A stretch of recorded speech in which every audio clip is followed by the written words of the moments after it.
Ladies and gentlemen, please take your seats. Our program is about to begin.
Ladies and gentlemen, please welcome back Dan Shu.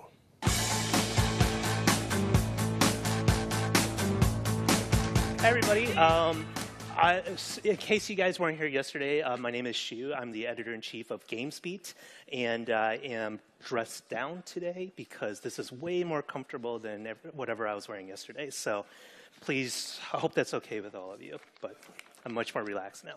All right, so welcome to our Who's Got Game Innovation Showdown. This is an annual event for us. We do this always with around Gamesbeat, and it's my favorite part of the Gamesbeat conference because we get to see a bunch of startups, so do a presentation, and then we get to vote and give them some prizes. So I want to go over the rules with you guys so you know what we're doing. We're going to have 7 companies each get 5 minutes on stage, and I'm going to be the timekeeper. I'm going to be the moderator here.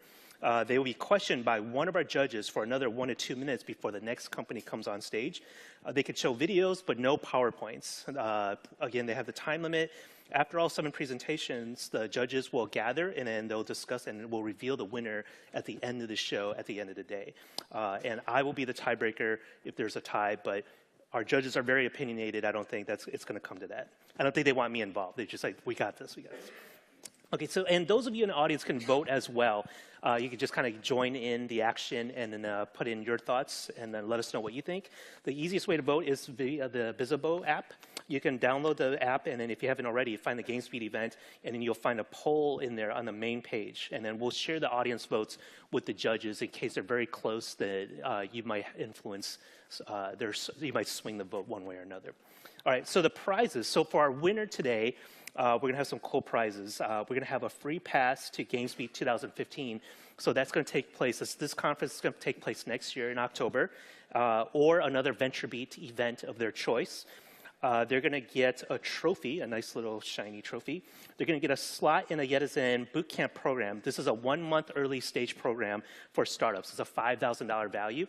And best of all, they get an article on Gamesbeat/VentureBeat.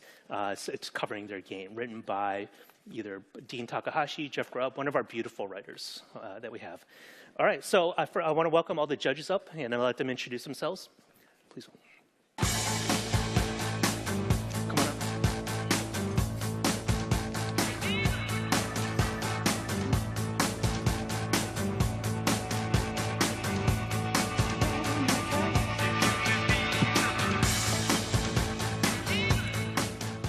All right, so starting with, oh, you guys are sitting in order. Perfect. So we'll start with Michael then at the end. Go ahead and introduce yourself.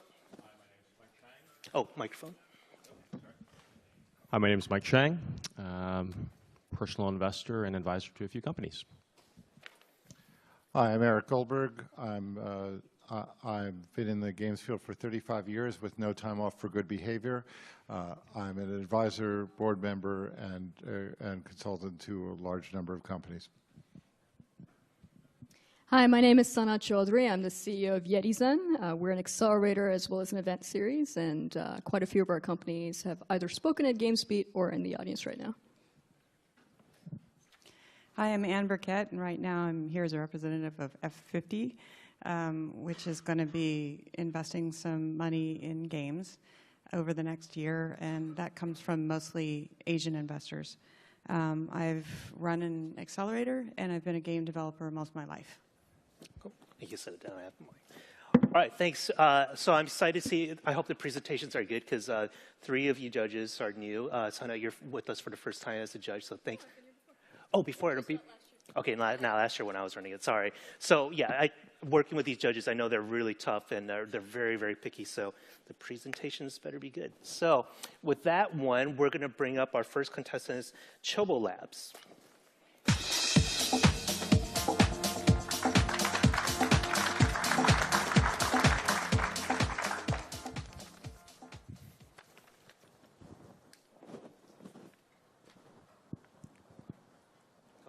Hi, my name is Dejan, and I'm the CEO and co-founder of Chobo Labs. First, a quick thank you to VentureBeat for having us. It's a real pleasure to be here. I spent 4 years as a professional gamer, playing Counter-Strike and StarCraft. And it's been tremendously exciting to see the growth of that space, the latest news, of course, being the Twitch $1 billion acquisition. However, there are no great competitive synchronous multiplayer games on mobile. We're Chobo Labs, and we're bringing competitive gaming to mobile, starting by reimagining the shooter. My co-founder Peter here will show you how that looks. Now, when I say shooter, most of you are probably imagining a first-person 3D shooter. Unfortunately, those are just not very precise. Those controls are not very precise on a touch device. So instead of that, we have developed a title that we're going to show you called Editor-in-Cheif, which is a platform shooter. And Peter here is going to demonstrate a quick, free-for-all 6-person match. You can see his fingers at the bottom of the screen there to take a look at the controls, which are very simple. You've got arrows for left and right, jump button on the right side, a shoot button, and of course the ability button, which is that special ability that he has in this particular game. And I'm going to do my best to narrate the exciting action as it happens. It's my first time, so bear with me. But Peter is playing he has about 50 seconds or so left. He's playing, as I said, a free-for-all match, locked in battle with this guy who keeps jumping on top of him. And now, unfortunately, he perishes from the flamethrower. Peter's using the cannon, which is our version of what a rocket launcher is, and he has the ability over there, which he didn't use so far, but it's basically a BFG if you've played a Quake or a Doom. He managed to score a kill, unfortunately got shot down yet again. He's back in action, though. He responds very, very quickly, trying to run away, gets sliced by the knife, unfortunately gets sliced again, and that's the end of that round. He has another 20 seconds to actually score a few more kills. No enemies right now. There's 5 other red guys that he's fighting with, and he got webbed there by one of the abilities and sliced yet again. Not really doing that well, although he scored 4 frags, I guess. And, he's back in action. He has 2 seconds, 1 second, and I'm afraid he's going to end in 5th place, which I guess is better than 6th place. And because we have a little bit of extra time, I just wanted to show you the flexibility of these controls. So Peter's going to choose a different weapon just so you guys can see the diversity in the game. But more importantly, he's also going to choose a different kind of game mode. So we've got Team Deathmatch. We showed you FFA, but we're actually going to play our version of Capture the Flag, which we call Gold Rush or Gold Stealing. Basically, Peter is going to be on the blue team, and he's playing against the red team. It's a 3 versus 3 battle. And this is his pile. He's supposed to defend that pile from the enemy while at the same time attempting to steal from the red pile, which you can see here. So he just grabbed some gold. He's making his way back and managed to very quickly make a kill. And wow, very nice usage of the teleport, and was able to avoid death there and even deposit, which means that he scores 5 points. Killing is a point, 5 points for depositing, so it's very valuable. Unfortunately, he got burned to death there. But he's quickly back in action. He avoided the mine. I don't know how many of you saw the mine there, but it was at the bottom of the screen, and he, I think, wants to get another gold. By the way, you may notice that every once in a while the characters move very quickly together, or very fast, I should say, forward. That's basically dashing. That stamina bar, that violet kind of bar there, is how you can dash. And dashing is important because then, when dashing, you don't actually take damage. So the game itself is actually quite deep and quite complicated to master, even though it looks very simple to get started with. That's on purpose. It's a design goal of ours. Unfortunately, he got caught there by the trap and has 8 seconds. The match is actually very close, 70-17. And he managed to score a frag, 18-18 with a second to go, 19-18, a last-minute victory. Thank you, Peter. Good game. So Hopefully that gave you a glimpse of how we're thinking about bringing competitive gaming to mobile. We've been testing a whole bunch of variations of this, and we're already seeing engagement in the hours, something that I think many people don't think happens at all on mobile. Imagine having this experience in your pocket next time you're playing with your friends or hanging out at a bar or whatever it is. And that really is our vision. We've built a 10-person team that has previously made over $100 million in the app stores with our games. And our goal would be to bring competitive gaming to mobile. And we're Choudary Labs. Thank you for your attention.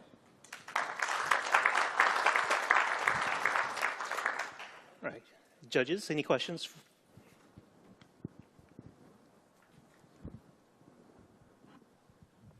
So let's say that the pirate game is a massive hit, goes to the top of the App Store. Congratulations, by the way. Thank you. What is the path from there? What is the company? Do you start working on the next title? What is the company going to become after you've got the massive hit? So I think in competitive gaming, a massive hit is more than a game that's at top of the charts. I think it's about essentially a single-purpose social network. I think it's a very different kind of experience. So my goal would be to really do it all. I want the tournaments and the casters and the replays and the community around that. Is there a second title in the future that we would work on? Probably Pilot Arena 2, of course. But at this point, we're only focused on getting that big hit. Okay, thanks. I just wanted to know what the company would become because we're here to analyze company prospects rather than just the game. Yep. Okay. This reminds me a little bit of QuizUp, which we worked with. And so I believe that people can get competitive, very competitive on mobile. We saw that, although that was a little more casual game, obviously. But one of the things that they had to program and figure out immediately was, and the difficulty with multiplayer games is, what do you do when nobody's there or when you can't match somebody? So have you already put in algorithms for that? It's the liquidity problem. It's a very real problem indeed when you're getting started. We do right now do a little basic matching around skills so that players enjoy the game, because otherwise, obviously, that wouldn't be enjoyable. As the audience grows, that problem in itself will diminish. To begin with, though, by that problem, I mean the fact of not being able to find somebody else to play with. Today, we obviously rely on AI to be able to fill in the gaps to make sure players don't wait for too long to kind of get started and really experience the game, and obviously build it from there. By the way, congratulations on not being a real shooter on mobile. Yeah, this is more of a casual platformer, better fit. I think of it as Smash Brothers on mobile, basically. Meets a shooter. Sorry. So how is engagement, you've obviously done testing on this, how is engagement varied when you are playing with the AI versus actually with a real person? And how, if I'm playing the game, how do I actually know if I'm playing with the AI versus a real player? Yeah, so today we don't let you know too much. I mean, we're at the very early stages, so it's probably hard for you to tell. In terms of engagement, I mean, honestly, this is the kind of thing that when we give to our test group we lock ourselves in a room, give it to our test group, and the excitement is extremely palpable, because usually what happens is 3 versus 2, or 3 versus 3, or 2 versus 2. And so it's incredibly exciting to play with other people. I think what keeps the online players engaged that don't necessarily play with other people is just the challenge. It's very hard to master the game. People are spending, they're playing hundreds of those kinds of matches. This was a shortened version. Our real version has longer rounds. But the point is that they're spending a lot of time in the game to really be able to learn all the tips and the tricks around weapons, abilities, maps, modes. It adds up quite a bit. All right. We're out of time. We have to move on to Game Lock. Thank you. All right. Thanks, guys.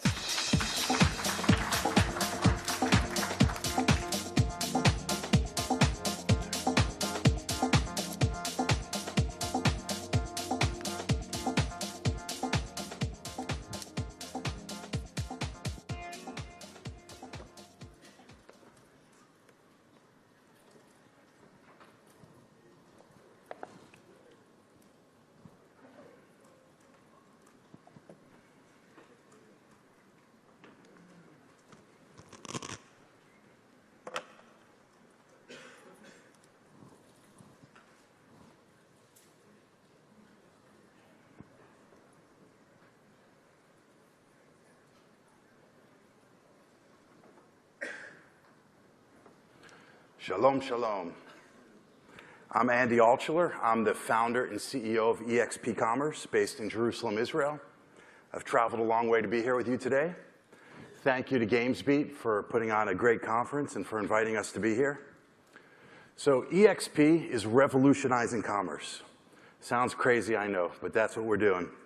We have 4 granted US patents, 6 patents pending, additional patent applications in the works, and amongst our patents, we have more than 200 inventive features. We are fundamentally changing the way consumers buy and sell and resell and enjoy and experience products. We're a new model of temporary ownership of collaborative consumption for the sharing economy.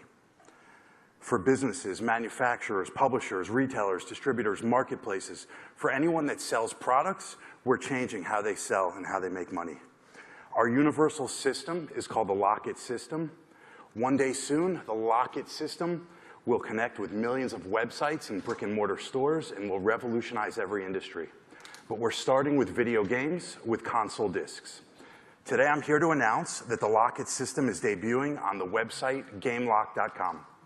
I invite all of you to go to GameLock to sign up to be notified when we launch. Watch our 1-minute video, tweet about us, tell your friends to like us on Facebook, and visit our blog at GameLock.com/blog. I invite the whole gaming community, whether you're a publisher, distributor, retailer, consumer, to join the GameLock revolution. Talk with myself, Mario, Richard, or Yehuda afterwards to find out how. So before I get into the GameLock demo, I'd like to share with you how I see the current state of buying and selling discs today. So a consumer goes to GameStop or Amazon or Walmart or Sears or Best Buy or any retailer, and they buy a new game for $60. Or they buy the pre-owned version for $55 if it's available, just an 8% spread between that new disc and pre-owned disc. He plays it for a week or 2 or for a month or 2 or 3, and when he's done with it, he goes to GameStop, gets a $15 or $20 store credit, or if he wants more money, he goes and sells it on eBay or on Amazon. Now, there's a big disconnect between that first and second sale. With the second sale, it requires time, effort, headache, uncertainty. All in all, there's just a lot of friction. You've got to open an eBay account, you've got to list the product, wait for a buyer, answer the buyer's questions, communicate with the buyer, collect the money, ship the product, leave feedback. It's a painful process. And you have to pay that $60 up on day 1 and hope that you are going to recoup some of your money on the resale. And GameStop takes that game that you've just got a store credit for $15 or $20, and they resell it for more than double, and they're making billions of dollars. And the consumers know they're getting screwed on the trade-in, but it's easier than going and resell it themselves on eBay or Amazon. And the publishers are getting nothing. The publishers don't like to talk about pre-owned discs. It's the silent killer. The publishers are making money only on that first sale. But that disc could sell 10 more times in the aftermarket, and the publishers are making nothing. No control, no participation, no profit on the resale of their discs. They make money only on the initial sale. So eBay, Amazon, and GameStop are making all that money on the next 10 sales. So that's a quick overview of the industry as I see it. And now let me tell you about GameLock. So the way that GameLock works, the most basic feature of the Lock-It system is at the time of purchase, we enable the consumer to lock in the future resale. They get a guaranteed resale, guaranteed buyer, guaranteed price, guaranteed resale date. And then the consumer pays only the spread between the purchase price and the resale price. And if the consumer chooses not to resell, then they pay the balance. So for consumers, we're lowering the cost of acquisition. We're eliminating that hassle, effort, and uncertainty of buying and reselling. We're combining that first sale and the second sale into one transaction. And by lowering the cost of acquisition, by eliminating any friction in the resale, and by combining the resale and the initial sale into one, we're increasing primary sales. For businesses, manufacturers, publishers, retailers, distributors, marketplaces, for anyone that's selling products, the Lock-It system enables you to take back that secondary market. So without further ado, let's have a sneak peek at the beta. And for the sake of time, let me just jump right into a product page. And you can see how the system works. So here's a popular game, Destiny, for PlayStation 4. You can either buy it brand new for $54.99 or pre-owned for $48.95. That's a traditional purchase. Or you can buy now and lock in a resale in 30 days. So pay $54.99, or if the used one is available, you would see that here as well. You can choose cash or store credit. You see your total cost. So this is a 30-day, here's 60-day, here's 90-day. And we're launching just with these 3 options. Then you just click Add to Cart, proceed to checkout, one-click checkout, and that's it. When you get your game, you receive a prepaid return mailer. We notify you when it's time to sell your game. You drop it right in the mailer, put it right in the mailbox, and that's it. You get your money back when we get your game. I think we're out of time. Thank you. Okay, thank you. Judges? Testing, testing. Great. Andy, a couple of questions here. Sure. I used to work at EA. Everyone at EA was, folks were always telling EA, the number of sales of discs would go down, GameStop would go under. Obviously, they were wrong, but there is growing activity in digital downloads. Does that negatively impact your addressable market as time goes on? So we're very excited for that. Our patents apply to all products, including digital. And what are the ramifications if someone fails to return a disc on time? They just pay the balance. Any other questions from the judges? So you mentioned all the pain points. Have you done any sort of SWOT analysis or sensitivity analysis to figure out what the amount of money that's actually available? In other words, everyone will agree the publishers would love to be able to get 10 copies. It sounds attractive, but have you figured out what the actual amount of money that's friction in the system? Because that'll tell you whether or not the economic model is likely to work. So I mean, there's a huge amount of margin in the secondary market. If you just look at GameStop's 10K, they're making 50% profit on the resale. So there's a huge margin there to be shared with everybody. But you haven't had someone do an econometric analysis to see what the actual, in other words, what the intent to pay, what people will actually pay for versus what the actual margins are. I don't believe we've done any sensitivity analysis up till now. But when we launch, we'll be doing all the analysis. Okay, great. One more quick question. Potential market size? Like, well, if you got 10% of a potential market, what is that potential market size, total overall? So I think the most, just looking at video game discs as one small vertical, I think the sales in 2013 of new discs were 6 billion. The number for resale hasn't been published by anyone, but I know, for example, in the car market, the resale market is 3 times greater than the initial market. So I mean, we're talking trillions of dollars here across all of commerce. All right. Thank you very much. Thank you.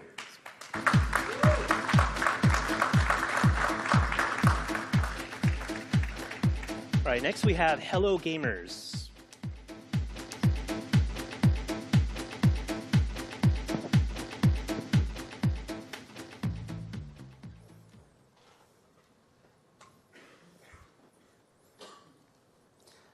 Hello gamers, my name is Nam Huang and I'm one of the co-founders of HelloGamers.com, an online marketplace that connects gamers to sponsors. And I want to start this off by introducing you to one of our gamers, Lyric. Now he seems like an average guy, but the truth is he's actually a superstar. And the reason why is that Lyric here gets an average of 30,000 concurrent viewers and has over 43 million total views on his Twitch channel alone. So that means 30,000 people are watching and listening to everything he says almost 8 hours a day, every day. So while we're toiling away at our day jobs, gamers just like Lyric, they're making anywhere between $250,000 to $10 million a year just from playing games. And a huge chunk of that income comes directly from sponsorships. See, there are tens of thousands of gamers out there, and many of them are just as popular, yet 98% of them still don't have sponsorships, simply because it's not easy to find them. If you wanted to find these gamers, you'd have to do a lot of research, track them down, contact each individually, which could take months, if not longer. And Hello Gamers, we want to change all that. So we recreated a platform that connects gamers directly to sponsors. So let's jump in and take a look at how it works. See, Hello Gamers allows gamers to create a profile that is specifically tailored to what sponsors are looking for. And this includes the basic information, such as the games they're playing, who their sponsors are, but it also tracks key statistics from major platforms like Twitch, YouTube, Twitter, and Facebook. It also allows them to create sponsorship packages so that sponsors know exactly what they're getting and how much it costs. So sponsors can now browse through hundreds of thousands of profiles to find the gamer that best matches what they need. Or they can just let our system do the matching for them. And this works the same for pro teams, as well as pro gamers. But it doesn't stop there. We want to help gamers and sponsors do the entire sponsorship process. So we create a dashboard that lets them manage everything. And this includes their communications, their social interactions, tracking and monitoring, and most importantly, reporting. Now, reporting in the past has always been a challenge to gamers, simply because they don't have the time or the experience to do it. What they usually deliver to sponsors is a bunch of screenshots and some photos, which doesn't really give sponsors any insight. But because all our data is dynamically driven, we're able to craft detailed reports on the fly, so that sponsors have, for the first time, a clear idea of what their ROI is. You see, at Hello Gamers, we want to give every gamer a chance to be discovered. So that's why our freemium model allows gamers to create an account and get the first sponsorship for absolutely free. So that means no risk, nothing to lose, and everything to gain. Many people, they still wonder, why would anybody watch gamers playing games when they could just play the games themselves? And what they don't realize is that there's a huge paradigm shift going on. We're not just watching games. We're watching an adventure. And these gamers, they're like the modern day entertainers, crafting these amazing, funny and hilarious stories on the fly. And they have such great connections with their audience. So to end this, we want to show you just a little clip of the kind of hard work and dedication that they put in every day. It should start.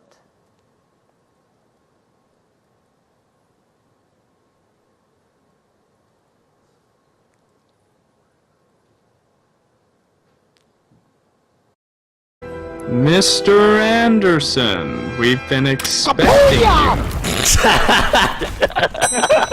God damn you, Mr. Anderson. God damn you. He's starting to sound like Snape. 10 points to the Matrix. How about I just murder you right here, alright? I'm gonna throw some shit at you. There's a teddy bear down here, some used condoms, and water. Excuse me, mother. You want drugs?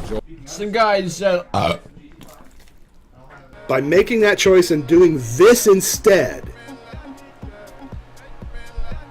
I've taken a huge pay cut, but it is worth it. Freaking worth it.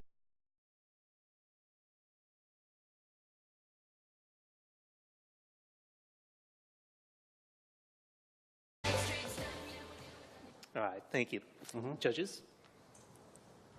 Hi. I was talking with Eric about this before we came out, and good point was brought up that what you're doing here is acting like a talent agency. And traditionally that's been founded on two things: relationships with sponsors and also relationships with whoever is being sponsored, in this case gamers.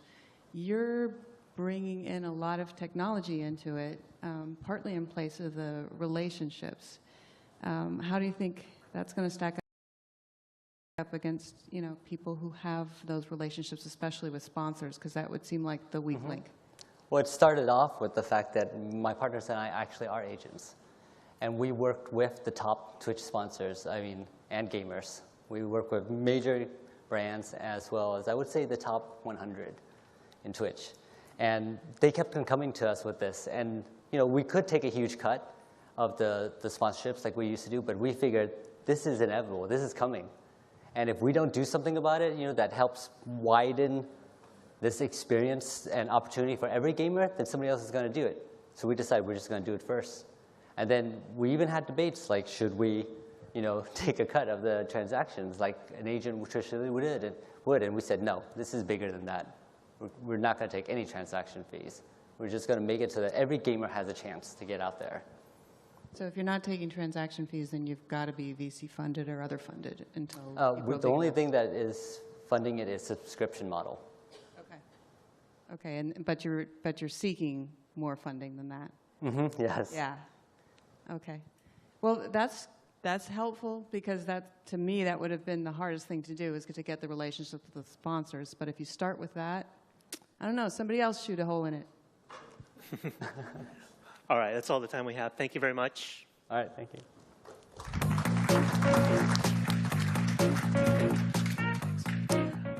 All right, so next, this company couldn't actually make it out. They had a last-minute change of plans.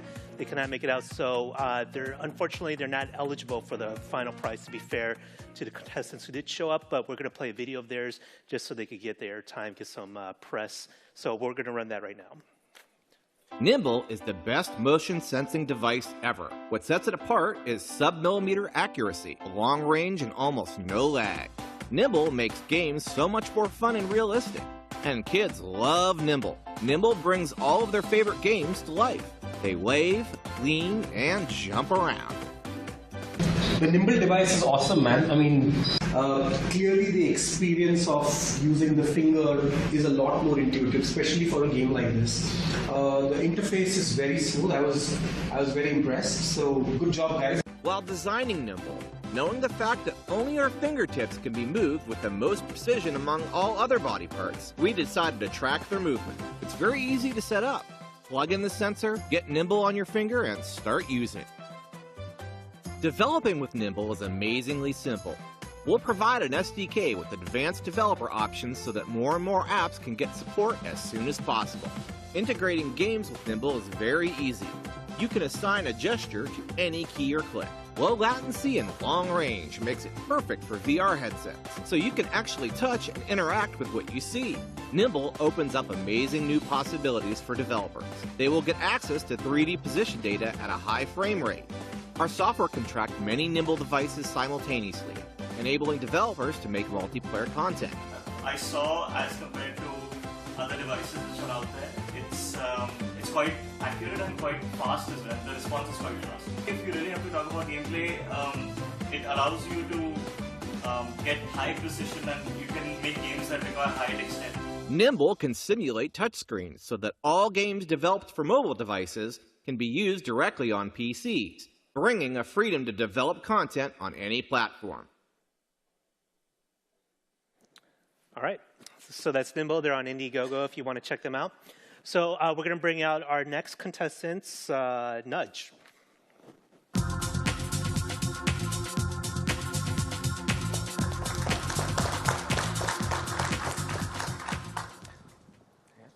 Hi, my name is Dano. I'm CEO and founder of Nudge. And we provide live ops solution for mobile games. And I would like to start with one example. Let's say that you are managing mobile soccer game, maybe FIFA. I'm from EA. So Team USA just won one of the tournament game in the World Cup, and you want to use that opportunity to promote your game. What did you do?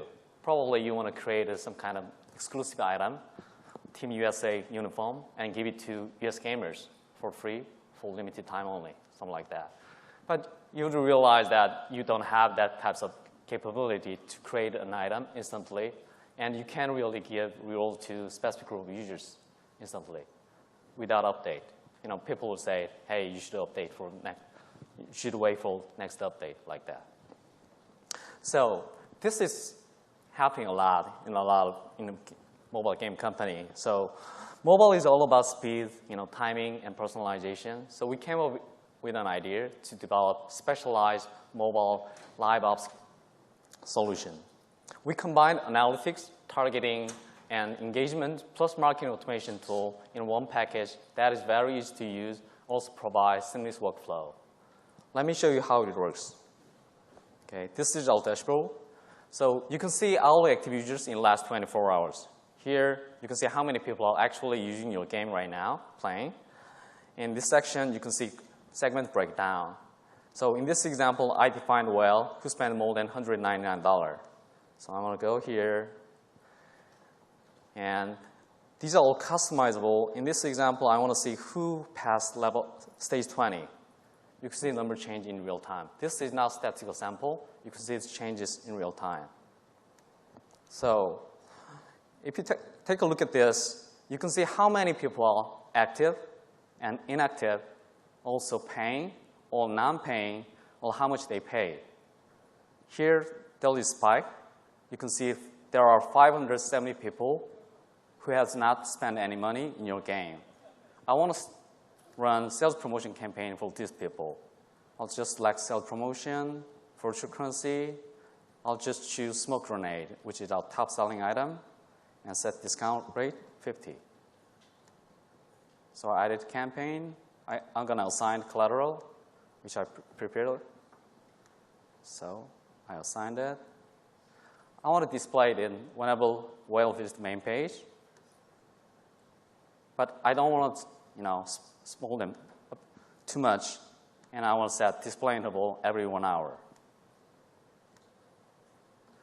Since I'm not really sure whether this campaign will work or not, I want to create A/B testing, limit the number of users who are going to see this campaign, 100, and then split between test group and control group as 50-50. So that's it. If I run this campaign, you can see this campaign has been activated. If you go to the app, you can see that this pops up. Oops, let me see. I'm going to make this whale, and it pops up like this.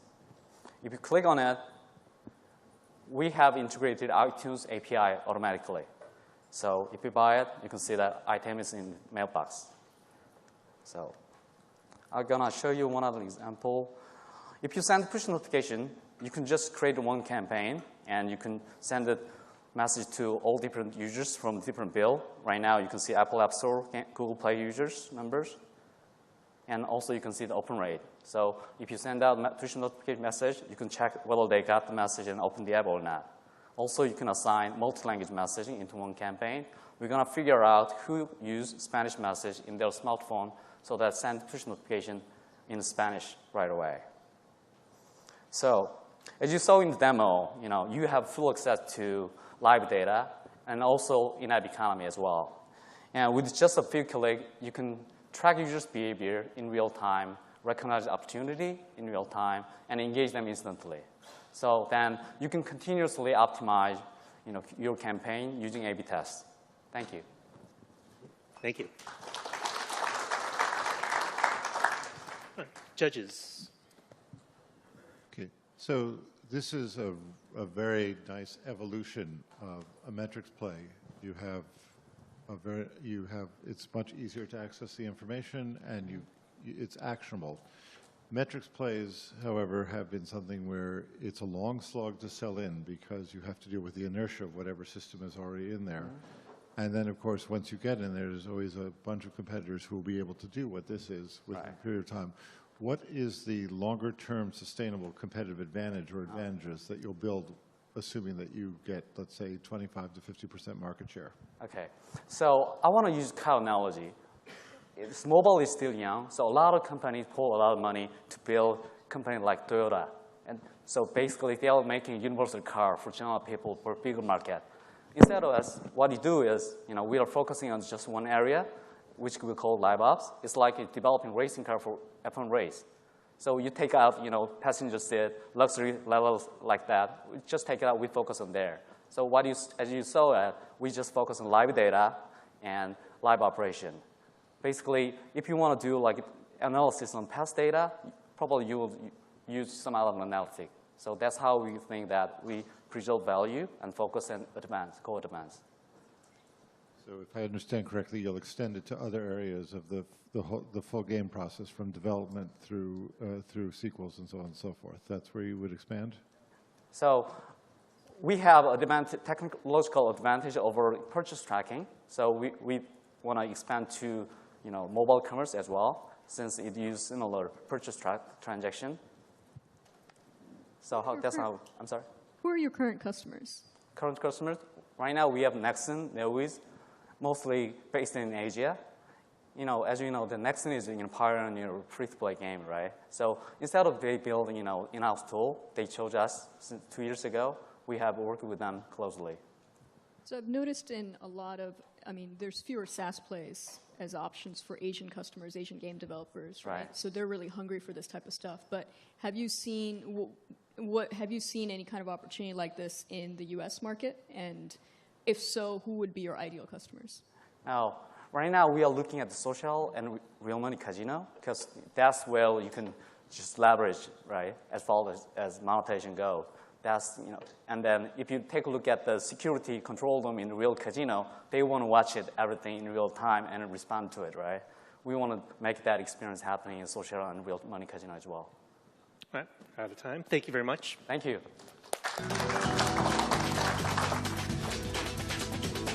All right, next we have PlayFab.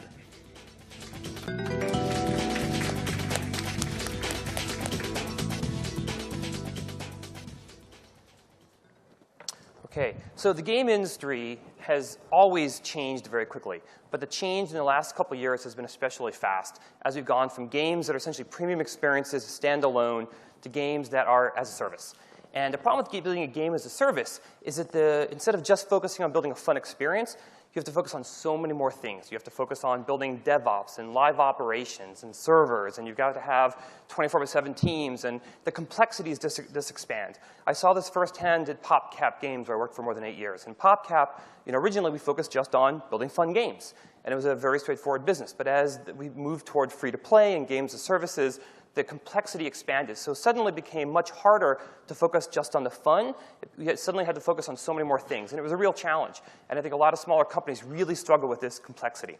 So what we're trying to do at PlayFab is create a one-stop shop, a back-end as a service for all games. So essentially, everything you need to build a back-end, we provide for you: hosting, servers, technologies, and the tools to actually operate and manage a game once it goes live. So the game developers continue to focus on the fun, focus on the core game experience. Let us do all the boring stuff, the back-end bits. Today, most developers build their own back-ends from scratch. Hugely inefficient. You have so much engineering cost to build up front. You barely get it working by the time you go live. Or you're trying to cobble together 10 different SDKs from different companies that are not designed to work together, and you have what I've heard this term now, SDK fatigue. So we're trying to be a one-stop SDK, and then we can do a lot of integration with best-of-breed partners on the back end. Think of us as like Salesforce for gaming. So let me give you a quick demo now, kind of showing you what it looks like. So this is a very simple game demo, nothing too fancy here. You can see a couple things. Here's an in-game store with some items. Over here is my virtual currency.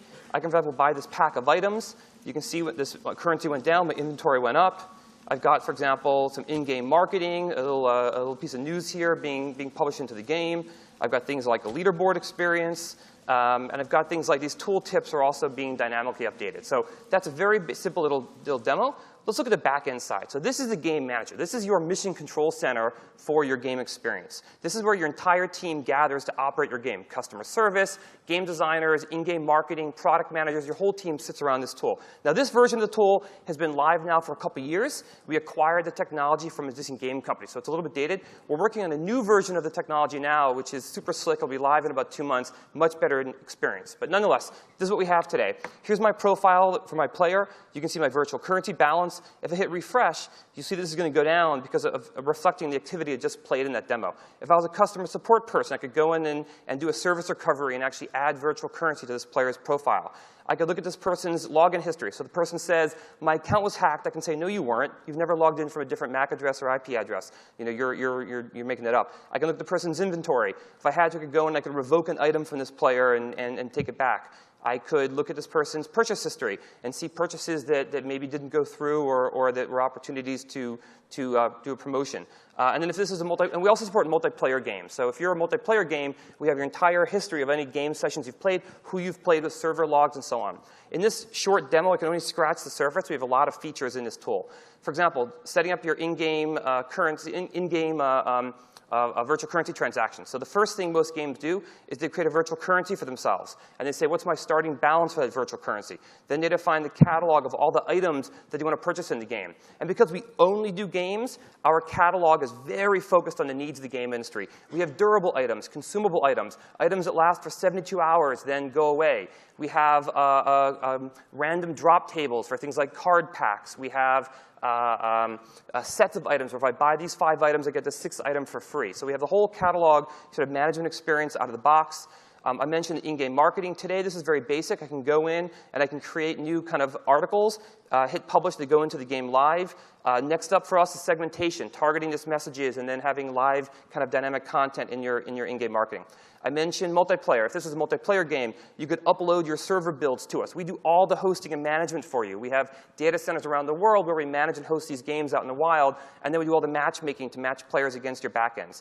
You could go in, if this was a multiplayer game, you'd see all the servers here, and the uptimes, and who's playing on these different servers, and so on. So, and then the final piece of the whole thing is reporting. So we have a very basic set of reports out of the box. This is just a simple demo, so it's not too fancy. You can kind of see a few logins over the last few days. But we also do retention tables and all the basic reports you need out of the box, top spenders report, and so on. We also integrate with third parties for things like deep advanced analytics, and you can also use Tableau to come in and access all the data for more advanced BI. So everything you need in one-stop shop for games, PC and mobile and console coming soon. Thank you. Judges. So, James, what are the points of pain that you could go in? Of all the features you do, which are the ones that you're most likely to get traction with publishers and developers? So the publishers love us because they have 6 different developers all building games for them, each building their own different backend, each building their own technology set. So if you're a publisher right now, half of your money is going to helping the developer build the backend. The other half of the money is you've got all these different games and different backends, or different management tools. If a publisher tells their developers, use PlayFab, number one, all those developers are putting all their data into the same place, so the publisher can more easily compare the data between the games. All the games are managed with the same set of tools, so you only have to train your customer support team once on a set of tools to manage customer support for those games. And finally, you know that 100% of the money you give those developers is going to building the game itself and not for building redundant technology. And what about the developers? And for the for indie developers, it's an easy sell. They can't do this at all right now. So they can't even compete in the market today, whereas we give them tools to compete. We're giving everyone a level playing field. It's like giving everyone a Ferrari. You still have to learn how to drive it, but at least you've got comparable tech to other developers. So we're getting a lot of strong feedback from the small developers. But even the bigger publishers are saying, look, I already have a live game. I can build my live technology. But when I'm prototyping a brand new game in the labs, the technology that King.com built for Candy Crush Saga, you can't use that same technology for the back end for a game that's being prototyped. Whereas we are available from day one of prototyping. You can start using our live services from the very beginning of your project. At PopCap, we used to have experiences where you'd build a game in prototyping, and you'd have a buy now button that would do nothing for 6 months. At the very end of development, the button would suddenly start working, and by that point, it's too late to actually do a meaningful test or iteration on it.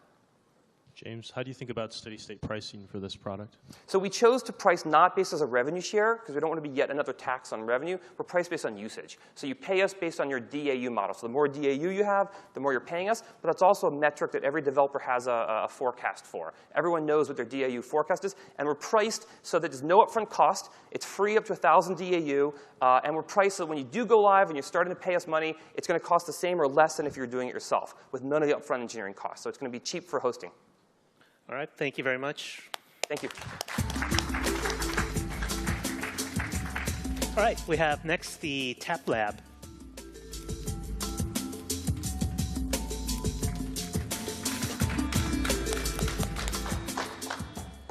Got a little setup here, so.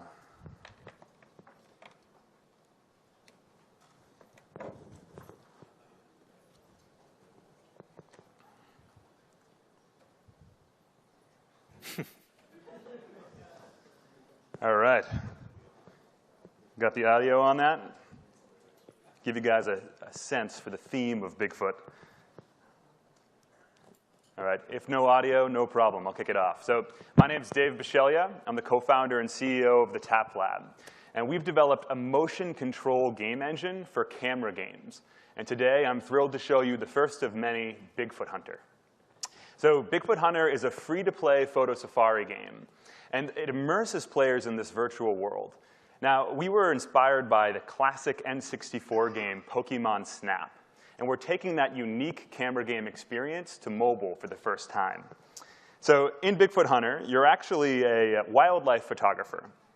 And you're helping Ranger Rosie restore her parents' Bigfoot museum to its former glory. And you do that by capturing photographic evidence of Bigfoot, Yeti, and all their friends. We've got Sasquatch, Quickfoot, the dreaded tropical screech monster, And as you progress in the game, you can upgrade cameras, add on accessories, and purchase consumables like bait and fuel. So welcome to Bigfoot National Park. This is one of many environments to explore, including Mount Yetizen, Sasquatch Shores, all the way to the forbidden rainforest. Okay, let me take you guys on a hunt. So you hold your phone up exactly like a camera, and we're using the accelerometer and gyroscope to give you this immersive experience. And again, this is a camera game. You'll notice we're using parallax on the different layers to add more depth to the environment. The guy's doing something tricky there. And this rabbit's tricky as well. Got him. OK, so we cleared that stage. And as we're moving, there goes Bigfoot. OK, so we're on his trail now. We're going deeper into the forest. Now, each critter has unique behaviors that you have to master along the way. Let's see here. There's that bird. Got him. Incoming pine cone. All right, so that squirrel throws pine cones at you. Let's take him out. There we go. Got the grizzly there.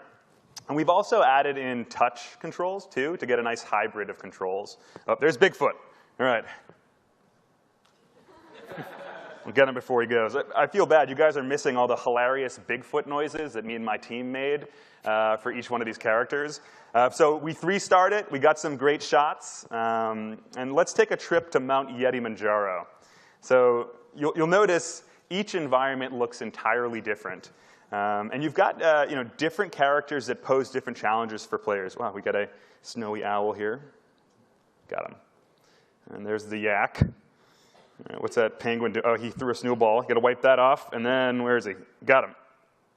Nice. And this guy is an old, angry Yeti who actually blends into the environment and throws ice balls at you. So we'll see if we can take him out. All right, good. Probably got a few good. Oh, there we go. Yeah, that's a keeper. So you're actually judged based on whether he's in-centered, in focus, and visible. And the important thing here is you're actually creating stuff every time you play a level. Also, you can share those photos on Facebook, Twitter, Instagram. And let me show you guys one other thing you can share over here in the photo booth.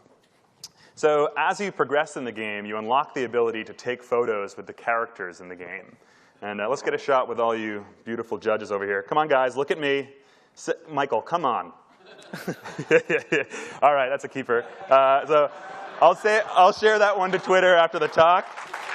And let's get a one with all you guys, too. So we got Yeti or the Tumblebeast. Tumblebeast? OK. So let's see. He's showing off his butt. All right, say cheese, guys. Nice. All right, so I'll share these on Twitter, #GamesBeat2014 after the talk. But we're building out a portfolio of games on top of this engine. And we're in talks with some of the leading IP holders and publishers to create similar games with their IP. And at the Tap Lab, we know mobile games can be so much more than they are today. We now have a console that's also a camera and has sensors in it that allow us to use the device as the controller. And with this game engine, we're setting out to create the future of fun. Thanks so much.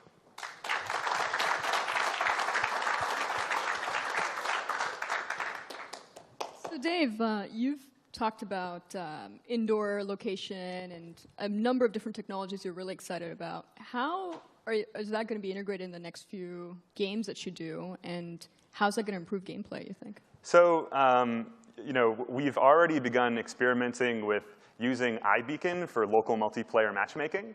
And again, this game was kind of, it comes from our old N64 days, and we were all sitting around the same console. And we love the idea of people sitting around on a couch, busting out their devices, and playing the same game of Bigfoot Hunter together, playing in the same world. So that's one of the things we're working on, still in prototyping phase. And then who knows, we could do a location-based Bigfoot Hunter one day. I'm completely OK with this, other than the fact that your Yeti is an angry Yeti. I believe Yeti should be cute, especially since my company's name is Yetizen. Very nice, yeah.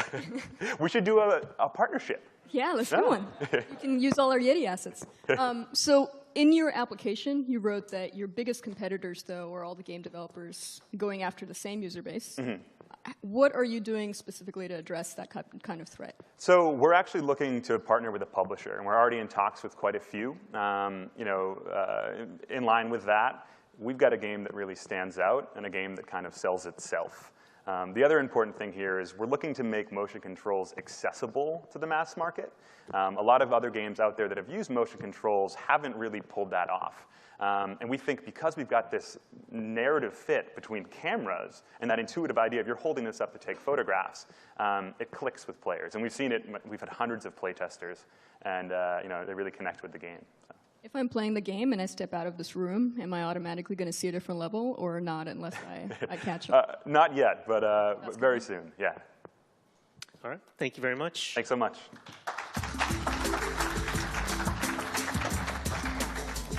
All right, finally we have VisiSonics.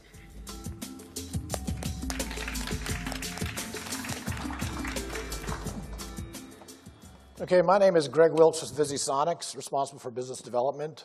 VisiSonics is a spin-out from the University of Maryland's Computer Science Department, and we've created a product called Real Space 3D Audio. Has anybody experienced 3D audio recently? Okay, a couple of you.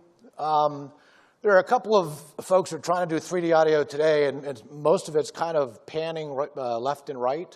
We actually are able to play sound in any XYZ coordinate through stereo headsets. So from a gaming perspective, it really adds a lot of value as to the experience. The way that 3D audio is created, there's 4 factors that we take into consideration. One is called HRTF, or head-related transfer function, and that's everybody's individual ears, head, shoulders. Every individuals are different, so we have a fairly large library of HRTFs. The next thing is we're able to capture room sizes and adjust room sizes within the game. We also are able to catch reflections, so when you hear, you don't only hear that first initial sound, but as that sound bounces off walls and things of that nature, and we can change the materials on the walls, like a carpeted floor versus a hardwood floor, dampered walls, etc. What we've done is we've created a plugin for the Unity gaming engine. It works under Windows, Mac, iOS, and Android, and it allows developers to take any sound and give it 3D spatialization. So I can't give you a demo today. I've got one outside because it's audio.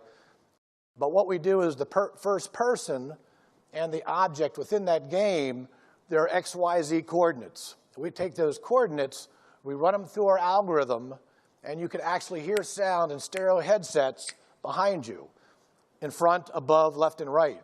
So for traditional gaming, as the screen gets smaller because portable gaming is becoming so popular, it adds another level of experience to that game.